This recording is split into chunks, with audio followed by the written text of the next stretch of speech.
border security beyond what many believed was possible. I can say that our security efforts along the border are strong and getting stronger every day. I think anyone who looks at this honestly will note the tremendous strides we have made in the past 4 years in protecting our borders. In fact, they have never been better enforced than they are now. Like I said, our borders now are more secure than they have ever been in history. They said we needed to triple the Border Patrol. Or now they're going to say we need to quadruple the Border Patrol. Or they'll want a higher fence. Maybe they'll need a moat. Maybe they want alligators in the moat. They'll never be satisfied.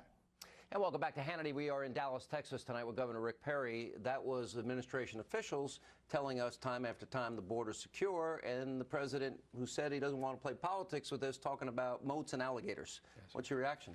That's the same president that said Al-Qaeda's on the run. And, you know, I don't know whether he's inept or there's something else going on, as I've said before. But the fact is the border's not secure.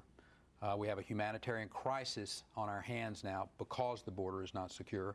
And the president needs to understand that the single most important thing that he can do is put the National Guard on the border to coordinate with local law enforcement, with our state law enforcement, with the Border Patrol, and you can secure the border because we've done it before. Steve McCraw, the Department of Public Safety Director, he knows how to do this. We have done it in different sectors. Bring people inside the room, because you're faith-based leaders, you're in the room, the president's there, you had this little public showdown about meeting on the tarmac or not. Bring us inside the room, your observations, your insights, your read of this man, read of him and his understanding of what we're talking about here. Yeah. You know, the president, I think the president was engaged as I was discussing with him. I did a lot of listening. Likes to talk a lot? And the president, you know, he let me know what his feelings were about these things and what the fixes were, and I injected where I could.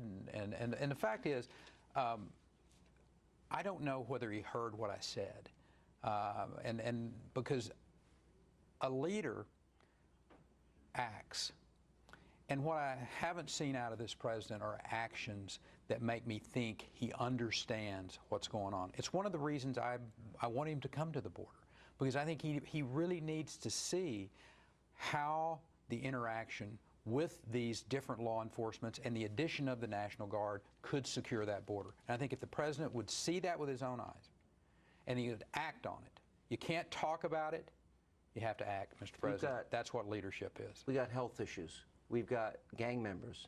We've got drugs crossing the border. Now we have talk of militia members maybe coming down to do the job that the federal government's not doing. Sure, that's not something you want to have happen, is it? No, it's not.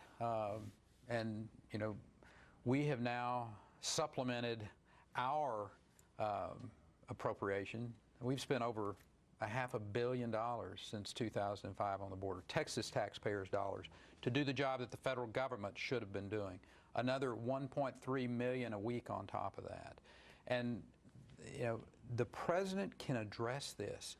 He can easily address this. I don't understand his pushback when it comes to, well, we've got to pass this supplemental bill before we can do that. Mr. President, if you care about securing the border, you can direct the DOD to make those 1,000 National Guard troops available, and that would send the powerful message. You want to send some symbolic messages down to Central America and say, you no longer can send your kids up here because they can't get in. Do you think he sent the message to come? Is he responsible? Well, I think the policy, I mean, the nuances of the policies, when it's catch and release, when it's that if you're from another country outside of Mexico, then you're going to be treated differently and you can stay here for up to 2 years. Of course, those are messages that very quickly get transported back to Central American countries. And so the failure of this administration to secure the border, I wrote them a letter in I handed him a letter in 2010 talking about the border problem that we had and the lack of security there. We wrote a letter in 2012 talking specifically about these unaccompanied alien children. And Governor, I mean, if you want to fix this, well, let me ask you about this, because I would look at the VA issue, and if I heard and I were president, which by the way everybody knows would never happen, I would set up a 1-800 number because vets are dying and we made them a promise and that promise isn't being fulfilled, and I would make sure that vets were in desperate need of care that we were neglecting would be taken care of within at least a week. It seems the president doesn't ever have that sense of urgency. Are you saying that this is an urgent issue that needs to be addressed within weeks, months? What are you telling him?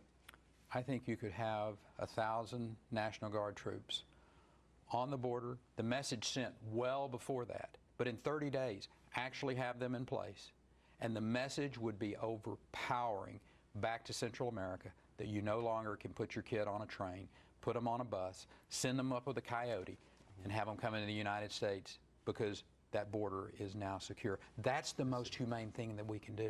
I mean, if you want to address this issue of all of this human cost, the most powerful thing that the President of the United States can do is put them, parents with kids. Don't let them be separated to begin with.